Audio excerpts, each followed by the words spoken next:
Abraham Samad, ya kan, dan lain sebagainya, Bang Ron Suryo, itu belum ada tersangka apapun. Tapi ini oleh orang yang diduga Ternak Mulyono, ya kan, atau relawan Jokowi atau apapun namanya preketek, dia sudah mendahului ketetapan daripada penyidik, ya kan. Dia bilang kasus ini udah game over, kasus ijazah ini, ya kan. Udah Makin banyaklah umat Islam yang subscribe media-media Islam daripada kita subscribe media-media maksiat. Ya, bismillahirrahmanirrahim. Assalamualaikum warahmatullahi wabarakatuh. Jumpa lagi Al-Fakir Abi Faisal. Pada kesempatan hari ini saudara, hari Sabtu 26 Juli 2025. Bagaimana keadaan saudara dan keluarganya? Semoga semuanya sehat walafiat, mulia barokah. Amin. Allahumma amin. Amin ya robbal alamin. Masih panjang umur perubahan, panjang umur perjuangan. Gak mau berjuang, gak mau berubah. Apa kabar otak? Mungkin ini yang disebut oleh netizen termul kali ya. Termul diduga kuat ya, Ternak Mulyono. Apakah begitu? Aduh.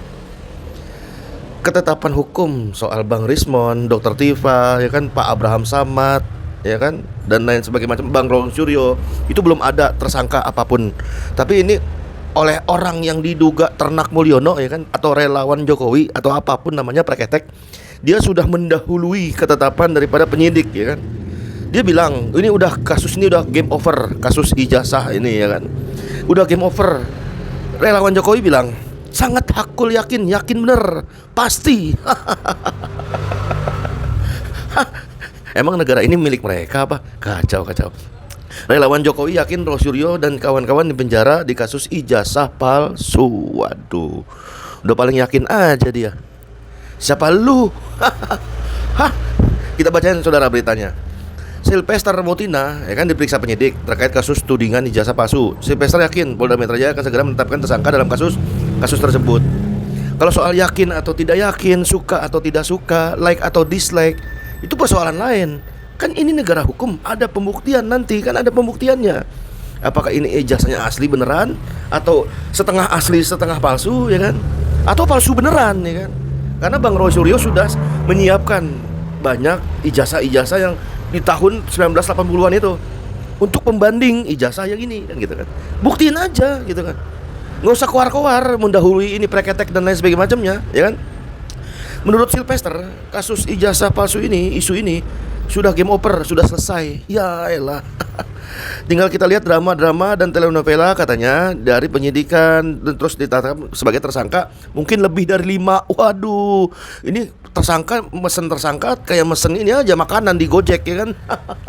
Pesen 5 tersangka, Pak pesen 6, ya kan. Pedas ya, kacau. Terus ini negara mau dikemanain, kan negara hukum katanya, ya kan. Nah itu menurut si Sylvester Motina. Kacau. Bagaimana menurut saudara? Mungkin ada yang mau disisi komentar di kolom komentar ya. Ini khusus video nih, mudah-mudahan dilihat ya, sama Bang Ron Suryo, Bang Abraham Samad, Bang Rismon Sianipar, dan Dr. Tifa.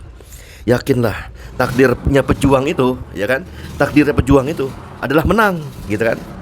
Karena Allah Subhanahu wa Ta'ala tidak pernah menaruh beban di luar kemampuan kesanggupan hambanya, gitu kan.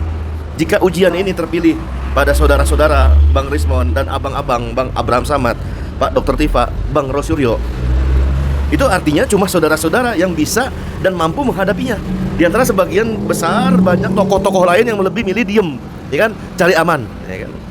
Itu hanya saudara-saudara yang bisa, abang-abang yang bisa, Dr. Tifa yang bisa. Nah jika ujian ini terpilih untuk saudara-saudara, untuk abang-abang ini, hanya abang-abang yang sanggup menghadapinya. Nah bahkan nih Al-Fakir mengutip pidato Pak Abraham Samad. Pak Abraham Samad bilang, yang wajib kita jadikan perhatian yakni adanya indikasi diduga kuat melemahkan perjuangan, ya kan, yang dengan ditariknya Pak Abraham Samad. Nah, yang notabene mantan pimpinan KPK ini sebagai terlapor dalam perkara isu ijazah palsu ini. Nah, jadi Pak Abraham Samad secara tersirat, ya kan, walaupun tidak tersurat, ingin mengatakan berhentilah kalian melawan, ya kan, seolah-olah orang-orang yang diduga mengkriminalisasi Bang Abraham Samad ini, mereka ini termul ini yang oleh netizen disebut termul, seolah mereka secara tersirat ingin mengatakan berhentilah kalian melawan, jangan bersuara, diem baiklah, ya kan, diem aja, berisik tau gak sih, ya kan, dan melawan kebohongan disuruh diem.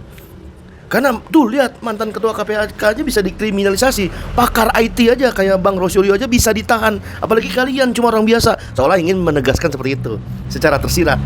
Orang-orang yang diduga termul ini kan, Pak Abraham Samad tentu saja tegas mengatakan bahwa dirinya akan berjuang hingga titik darah penghabisan.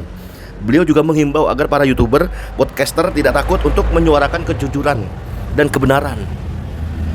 Mari kita sama-sama terus menyerukan kebenaran, melawan kezaliman. Sebagai muslim kita harus selalu berisik pada segala bentuk kemungkaran. Ya kan? Seluruh kebohongan dan keculasan yang notabene itu semua pasti sirna. Panjang umur perjuangan. Save Bang Rismon, save Dr. Tipa, save Bang Abraham Samad. Kalau misalnya kasus ini sampai ada yang namanya tersangka, berarti tanda bukan hanya soal ekonomi negeri kita yang tidak baik-baik saja, bukan hanya soal sumber daya alam kita yang dikuasai asing yang tidak baik-baik saja, bukan hanya impor dan ekspor kita dikuasai oleh Amerika yang tidak baik-baik saja, 19% dan 0%, tapi juga ini pertanda bahwa aturan di negeri kita sedang tidak baik-baik saja. Wassalamualaikum warahmatullahi wabarakatuh.